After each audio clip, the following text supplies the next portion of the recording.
Seconds.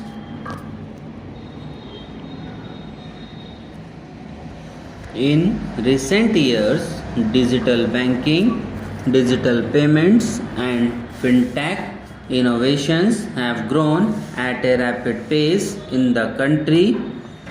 Government is continuously encouraging these sectors to ensure that the benefits of digital banking reach every nook and corner of the country in a consumer friendly manner. Taking forward this agenda and to mark 75 years of our independence, it is proposed to set up 75 digital banking units in 75 districts of the country by scheduled commercial banks. The financial support for digital payments ecosystem announced in the previous budget will continue in 2022-23. This will encourage further adoption of digital payments. There will also be a focus to promote use of payment platforms that are economical and user friendly. In recent years, over 25,000 complaints were reduced and 1500 union laws were repealed. This is the result of our government's strong commitment for minimum government and maximum governance, our trust in the public and ease of doing business. For the Amrit Kal, the next phase of ease of doing business and ease of living will be launched in our endeavor to improve productive efficiency of capital and human resources. We will follow the idea of trust-based governance.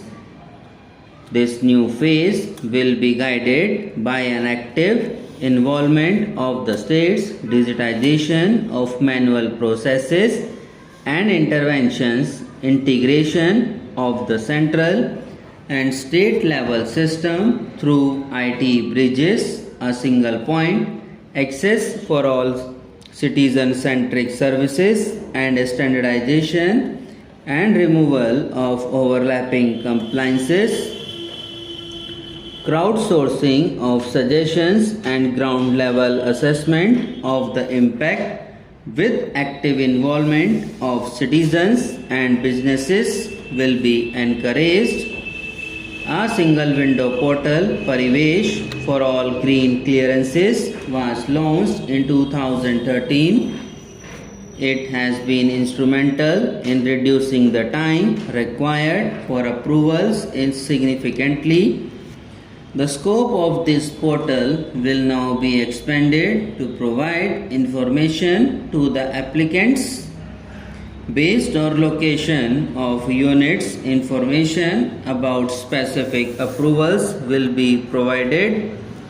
It will enable application for all 4 approvals will be provided. It will enable application for all 4 approvals through a single form and tracking of the process through centralized processing center green. The issuance of e-passports using embedded chip and futuristic technology will be rolled out in 2022-23 to enhance convenience for the citizens in their overseas travel. By the time of India at the rate 100, nearly half our population is likely to be living in urban areas. As such, for this, on the one hand, we need to nurture the megacities and their hinterlands to become current centers of economic growth. On the other hand, we need to facilitate tier 2 and 3 cities to take on the mantle in the future. This would require us to reimagine our cities into centers of sustainable living with opportunities for all, including women and youth. For this to happen, urban planning cannot continue with a business as usual approach. We plan to steer a paradigm change. A high-level committee of reputed urban planners, urban economists, and institutions will be formed to make recommendations on urban sector policies, capacity building, planning, implementation, and governance. For urban capacity building, support will be provided to the states. Modernization of building bylaws, town planning schemes, and transit-oriented development will be implemented. This will facilitate reforms for people to live and work closer to mass transit system. The central government's financial support for mass transit projects and Amrut scheme will be leveraged for formulation of action plans and their implementation for facilitating TOD and TPS by the states, for developing India-specific knowledge in urban planning and design, and to deliver certified training in these areas. Up to 5 existing academic institutions in different regions will be designated as centers of excellence. These controls will be provided endowment funds of rupees 250 crore each. In addition, AICTE will take the food lead to improve syllabi, quality and access of urban planning courses in other institutions. We will promote a shift to use of public transport in urban areas. This will be complemented by clean tech and governance solutions, special mobility zones, and zero fossil fuel policy and EV vehicles. Considering the constraint of space in urban areas for setting up charging stations at scale, a battery swapping policy will be brought about and interoperability standards will be formulated. The private sector will be encouraged to develop sustainable and innovative business models for battery or energy as a service.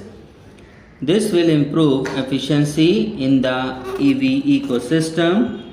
Efficient use of land resources is a strong imperative. States will be encouraged to adopt unique land parcel identification number to facilitate IT-based management of records. The facility for transliteration of land records across any of the Schedule 8 languages will also be rolled out. The adoption of linkage with National Generic Document Registration System with the One Nation registration software will be promoted as an option for uniform process for registration and nowhere registration of deeds and documents.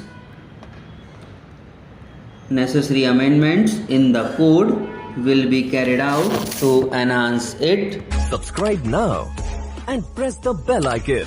Never miss an update.